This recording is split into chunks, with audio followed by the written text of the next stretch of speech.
এতটা ভালোবাসার পরও যাকে আপনি জীবনসঙ্গী হিসেবে পাননি তাকে নিয়ে আফসোস করবেন না। বিয়ের পূর্বে প্রেম ভালোবাসা করাটাও মহান আল্লাহ তাআলা পছন্দ করেন না। তিনি তা নিষিদ্ধ করেছেন। কাউকে ভালোবেসে তাকে বিয়ে করলেই ভবিষ্যতে সুখী হবেন তার কি কোনো গ্যারেন্টি আছে? মানুষ পরিবর্তন হয়ে যায়, হয়তো কারো জন্য, নয়তো কোনো কারণে। কারো পছন্দ হওয়াটা খুব সহজ, কিন্তু সারা জীবন কারো পছন্দ হয়ে থাকাটা খুবই কঠিন।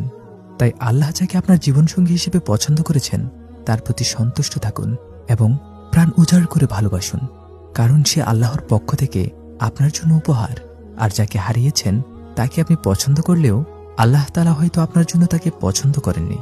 রং ছিটিয়ে হোলি খেলা আর বিয়ের আগে প্রেম দুটোই শুরুতে ভালো লাগে, পরে রং তুলতে আর প্রেম ভুলতে কষ্টটা বোঝা যায়, কারণ পুরো ব্যাপারটাই যে হারাম।